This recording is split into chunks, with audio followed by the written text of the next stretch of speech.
Morning students, today's topic is perianal abscesses and fistula in AMO. Fistula in AMO is a complicated disease which is very hard to handle. But if you know about fistula in AMO and perianal abscesses, you can distinguish between these. It is very important, very easy to handle it. Okay, so today's topic is perianal abscess with fistula in AMO. Purpose statement. At the end of this lecture, students should be able to explain clinical features of perianal abscess, classifications of anatomical abscess, investigation, imaging of perianal abscess, management of perianal abscess. As per learning object, clinical features, classifications, investigations, management, cognitive in domain and must know level is that. Clinical features, symptoms, pain, perianal movement, pain on perianal movement, pressure on perianal movement, pruritus, generally unwell, fever, chills with arrival. Signs, swelling, cellulitis, induration, fluctuations of cutaneous mass near perianal abscess, orifice, BRE, fluctuation at times in ixchoroidal. The classification of anatomical abscesses. The classification are perianal 60%, ixchoroidal 20%, intersphincter 5%, supralevator 4%, and submucosal 1% is there. Classification: perianal.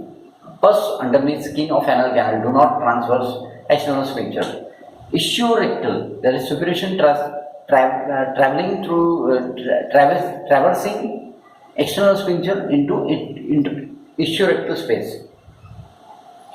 Classification: intersphincteric plane, intersphincteric abscess. Separation between external and internal sphincter is intersphincteric level. In the name it is there. Horseshoe abscesses. Horseshoe abscesses are there, which is according to the rule of Woodsal's, which I will tell you later. Investigations and imaging. No specific test is required.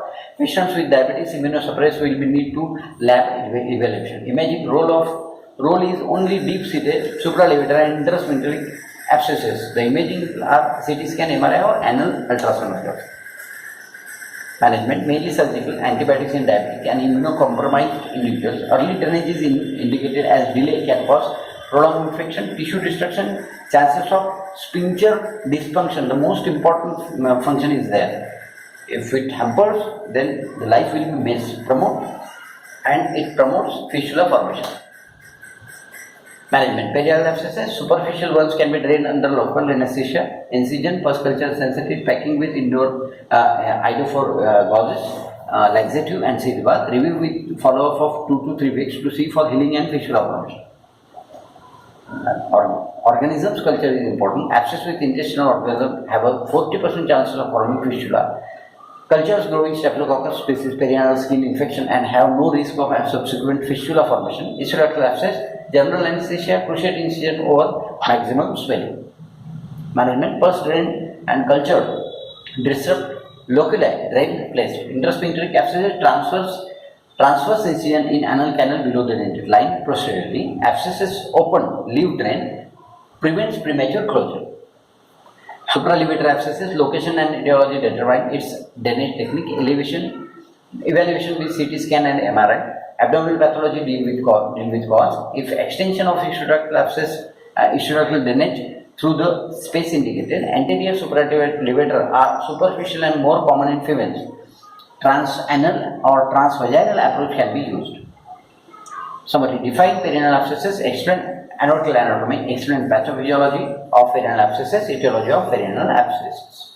The questions mainly: define perianal abscesses, explain anatomical anatomy, explain pathophysiology of perianal abscesses, and list etiological factors of perianal abscesses. And bibliography: concise textbook of surgery SRs, textbook of surgery, practical guide of operative surgery, 11 by 11. This is the main important topic you must know. Thank you.